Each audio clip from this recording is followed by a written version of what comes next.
Hello, friends. Today's Bible passage is Ezekiel chapters 40 through 41. In the 25th year of our exile, at the beginning of the year, on the 10th of the month, in the 14th year after the fall of the city, on that very day, the hand of the Lord was upon me, and he took me there. In visions of God he took me to the land of Israel, and set me on a very high mountain, on whose south side were some buildings that looked like a city. He took me there, and I saw a man whose appearance was like bronze. He was standing in the gateway with a linen cord and a measuring rod in his hand. The man said to me, "Son of man, look with your eyes, and hear with your ears, and pay attention to everything I am going to show you, for that is why you have been brought here. Tell the house of Israel everything you see." I saw a wall completely surrounding the temple area. The length of the measuring rod in the man's hand was 6 long cubits, each of which was a cubit and a handbreadth. He measured the wall. It was 1 measuring rod thick and 1 rod high. Then he went to the gate facing east. He climbed its steps and measured the threshold of the gate. It was 1 rod deep. The alcoves for the guards were 1 rod long and 1 rod wide, and the projecting walls between the alcoves were 5 cubits thick. And the threshold of the gate next to the portico facing the temple was 1 rod deep. Then he measured the portico of the gateway. It was 8 cubits deep, and its jambs were 2 cubits thick. The portico of the gateway faced the temple. Inside the east gate were 3 alcoves on each side.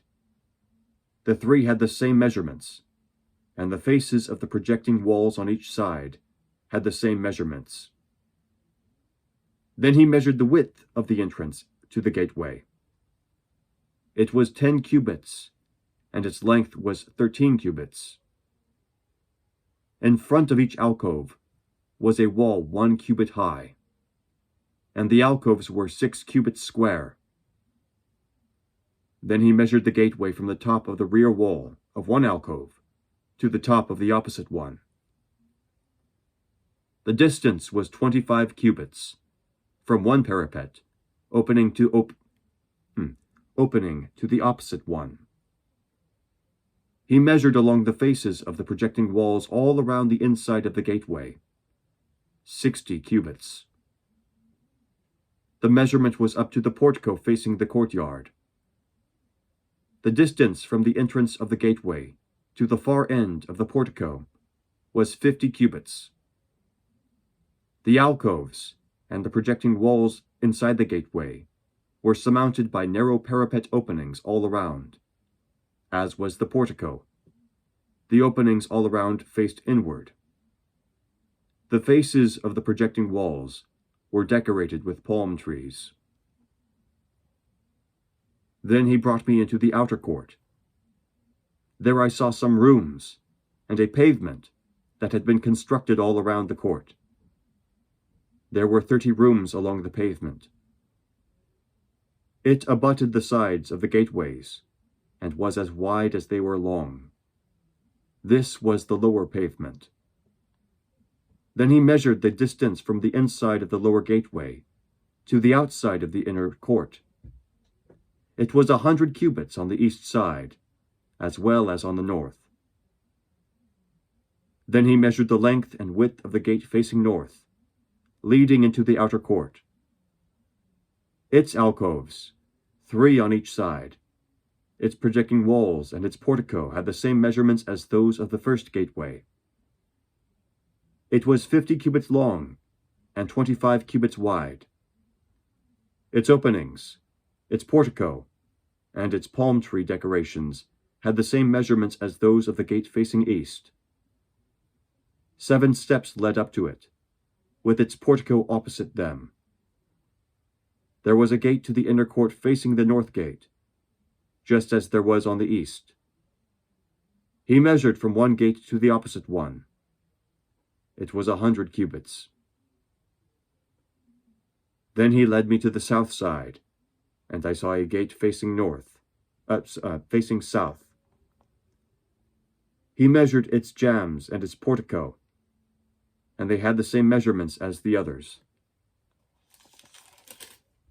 The gateway and its portico had narrow openings all around, like the openings of the others. It was 50 cubits long and 25 cubits wide. 7 steps led up to it, with its portico opposite them. It had palm tree decorations on the faces of the projecting walls on each side. The inner court also had a gate facing south, and he measured from this gate to the outer gate on the south side. It was 100 cubits. Then he brought me into the inner court through the south gate, and he measured the south gate. It had the same measurements as the others. Its alcoves, its projecting walls, and its portico had the same measurements as the others. The gateway and its portico had openings all around. It was 50 cubits long and 25 cubits wide. The porticos of the gateways around the inner court were 25 cubits wide and 5 cubits deep. Its portico faced the outer court. Palm trees decorated its jambs, and 8 steps led up to it. Then he brought me into the inner court on the east side, and he measured the gateway. It had the same measurements as the others. Its alcoves, its projecting walls, and its portico had the same measurements as the others. The gateway and its portico had openings all around. It was 50 cubits long and 25 cubits wide. Its portico faced the outer court. Palm trees decorated the jambs on either side, and 8 steps led up to it. Then he brought me to the north gate and measured it. It had the same measurements as the others, as did its alcoves, its projecting walls, and its portico, and it had openings all around. It was 50 cubits long and 25 cubits wide. Its portico faced the outer court. Palm trees decorated the jambs on either side, and 8 steps led up to it. A room with a doorway was by the portico in each of the inner gateways, where the burnt offerings were washed. In the portico of the gateway were 2 tables on each side, on which the burnt offerings, sin offerings, and guilt offerings were slaughtered. By the outside wall of the portico of the gateway, near the steps of the entrance to the north gateway, were 2 tables, and on the other side of the steps were 2 tables. So there were 4 tables on one side of the gateway and 4 on the other, 8 tables in all, on which the sacrifices were slaughtered. There were also 4 tables of dressed stone for the burnt offerings, each a cubit and a half long, a cubit and a half wide, and a cubit high. On them were placed the utensils for slaughtering the burnt offerings and the other sacrifices, and double-pronged hooks, each a handbreadth long, were attached to the wall all around. The tables were for the flesh of the offerings. Outside the inner gate, within the inner court, were 2 rooms, one at the north gate facing south, and another at the side of the south gate and facing north. He said to me, "The room facing south is for the priests who have charge of the temple, and the room facing north is for the priests who have charge of the altar. These are the sons of Zadok, who are the only Levites who may draw near to the Lord to minister before him." Then he measured the court. It was square, 100 cubits long, and 100 cubits wide. And the altar was in front of the temple. He brought me to the portico of the temple, and measured the jambs of the portico. They were 5 cubits wide on either side. The width of the entrance was 14 cubits, and its projecting walls were 3 cubits wide on either side. The portico was 20 cubits wide, and 12 cubits from front to back. It was reached by a flight of stairs, and there were pillars on each side of the jambs. Then the man brought me to the outer sanctuary, and measured the jambs. The width of the jambs was 6 cubits on each side. The entrance was 10 cubits wide, and the projecting walls on each side of it were 5 cubits wide. He also measured the outer sanctuary. It was 40 cubits long, and 20 cubits wide. Then he went into the inner sanctuary and measured the jambs of the entrance. Each was 2 cubits wide. The entrance was 6 cubits wide, and the projecting walls on each side of it were 7 cubits wide. And he measured the length of the inner sanctuary. It was 20 cubits, and its width was 20 cubits across the end of the outer sanctuary. He said to me, "This is the most holy place."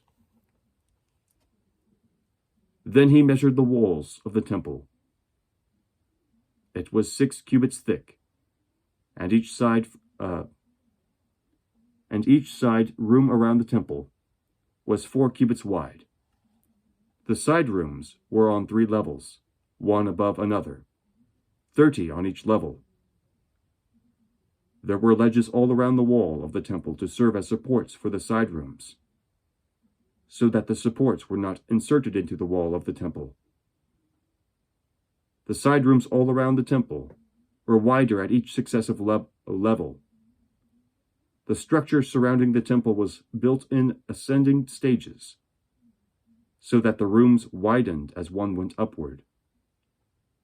A stairway went up from the lowest floor to the top floor, through the middle floor. I saw that the temple had a raised base all around it, forming the foundation of the side rooms. It was the length of the rod, 6 long cubits. The outer wall of the side rooms was 5 cubits thick. The open area between the side rooms of the temple and the priests' rooms was 20 cubits wide all around the temple. There were entrances to the side rooms from the open area, one on the north and another on the south, and the base adjoining the open area was 5 cubits wide all around. The building facing the temple courtyard on the west side was 70 cubits wide. The wall of the building was 5 cubits thick all around, and its length was 90 cubits. Then he measured the temple. It was 100 cubits long, and the temple courtyard and the building with its walls were also 100 cubits long. The width of the temple courtyard on the east, including the front of the temple, was 100 cubits. Then he measured the length of the building facing the courtyard at the rear of the temple, including its galleries on each side. It was 100 cubits. The outer sanctuary, the inner sanctuary, and the portico facing the court, as well as the thresholds and the narrow windows and galleries around the 3 of them. Everything beyond, and including the threshold, was covered with wood. The floor, the wall up to the windows, and the windows were covered. In the space above the outside of the entrance to the inner sanctuary, and on the walls at regular intervals all around the inner and outer sanctuary, were carved cherubim and palm trees. Palm trees alternated with cherubim. Each cherub had 2 faces, the face of a man toward the palm tree on one side, and the face of a lion toward the palm tree on the other. They were carved all around the whole temple, from the floor to the area above the entrance. Cherubim and palm trees were carved on the wall of the outer sanctuary. The outer sanctuary had a rectangular doorframe, and the one at the front of the most holy place was similar. There was a wooden altar 3 cubits high and 2 cubits square. Its corners, its base, and its sides were of wood. The man said to me, "This is the table that is before the Lord." Both the outer sanctuary and the most holy place had double doors. Each door had 2 leaves, 2 hinged leaves for each door. And on the doors of the outer sanctuary were carved cherubim and palm trees, like those carved on the walls. And there was a wooden overhang on the front of the portico. On the side walls of the portico were narrow windows with palm trees carved on each side. The side rooms of the temple also had overhangs. The word of the Lord through the prophet Ezekiel. Thanks be to God. Have a great day.